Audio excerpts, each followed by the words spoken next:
રાજકોટના જેતલસર જંકશનમાં રેલવે તંત્ર સામેનો રોષ હવે ચરમસીમાએ પહોંચ્યો છે। રેલવેના પ્રશ્નને લઈને રાજકોટનું જેતલસર ગામ 7મા દિવસે જળબેસાલક બંધ છે। રેલવે વિભાગ અને સ્ટાફ અન્યત્ર ખસેડાતા ગ્રામજનોમાં રોષ ફેલાયો છે। 12,000 જેટલા રેલવે સ્ટાફ ઘટીને માત્ર 200 જેવો રહી જતા રોજગાર પડી ભાંગ્યા છે।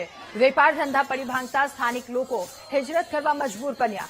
2 દિવસમાં વાતનો ઉલ્લેખ ન આવે તો અન્ન જળનો ત્યાગ કરી અને રેલ રોકો આંદોલનની ચીમકી પણ ઉચ્ચારી। તો પૂર્વ સરપંચ સહિત વેપારીઓ રિક્ષા ચાલકોએ જેલ ભરો આંદોલનની તૈયારી બતાવી છે।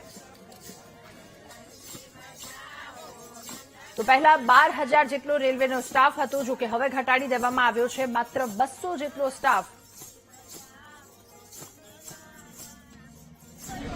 અમારા રિક્ષા એસોસિએશનમાં રિક્ષાના જે ધંધાર્થીઓ છે, બરોબર, અમે 7 દિવસ અહીંયા છાવણીમાં બેઠા છીએ, બરોબર, પ્રતિક ઉપવાસ અમે કરી છીએ અને આજે કઈ ટ્રેનના સ્ટોપ દેવાના છે, બરોબર, નવાગઢ એક જબલપુરની માત્ર માંગ હતી જેતપુર વાસીઓની। અમને એની સામે કોઈ વિરોધ કે કોઈ વાંધો નથી, પણ એક ટ્રેન પાછળ જે દિવસે વીકલી ટ્રેન આવતી ચાપરાપુરા જે કઈ Jetpur railway station, Navagadh railway station, જ્યાં બધી ગાડીના વીકલી ટ્રેનના જે સ્ટોપેજ દેવાઈ ગયા છે, જેથી કરી અમારા જેતલ જંકશનના ધંધા સાવ ભાંગી ગયા છે અને અમે બેરોજગાર થઈ ગયા છીએ। હું અહીંયા એક નાની હેર કટિંગની દુકાન ધરાવું છું।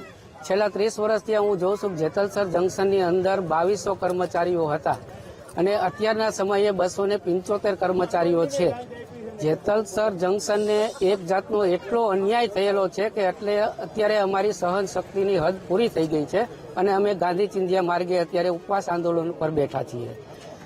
ભાવનગર ડિવિઝનના જે અમુક ઓફિસરો છે એની તાનાશાહીને હિસાબે, જેમ આપણે આપણા વડીલે આપણે ઠપકો દીધો હોય, આપણે ગુનાહિત ઇતિહાસ કર્યો હોય અને જેમ આપણે ઠપકો દઈએ એવી રીતે આપણે એની પાસે કાલાવાલા થવું પડે, એમ ભાવનગર ડિવિઝનના ઓફિસરો બોમ્બે લેવલના ઓફિસરો પાસે કાલાવાલા થવા માટે જેતલસર જંકશનનો ભોગ લેવાયો છે। અમારો 7મો દિવસ છે અને 6 દિવસથી અમે પ્રતિક ઉપવાસ કર્યા છે અને આજે અમે જો 2 દિવસમાં મારું રિઝલ્ટ નહીં આવે તો અમે આના પછી અમે આમણે ઉપવાસ કરશું। ત્યારબાદ જો નહીં આવે તો અમે અન્નજળનો ત્યાગ કરશું। તેમ છતાંય જો રિઝલ્ટ નહીં આવે તો અમે ટ્રેન અહીંયા રોકશું અને પાટા એના થંભાવી દેશું। અને જે અત્યાર લગી અમે જે ગાંધી ચિંધ્યા માર્ગે ચાલી હતી અને જે ગાંધીજીએ 1947 પહેલા જે આંદોલન કર્યું હતું એ આંદોલન કરવું પડે તો અમે કરશું। જેલ ભરો આંદોલન થાય તો અમે કરશું।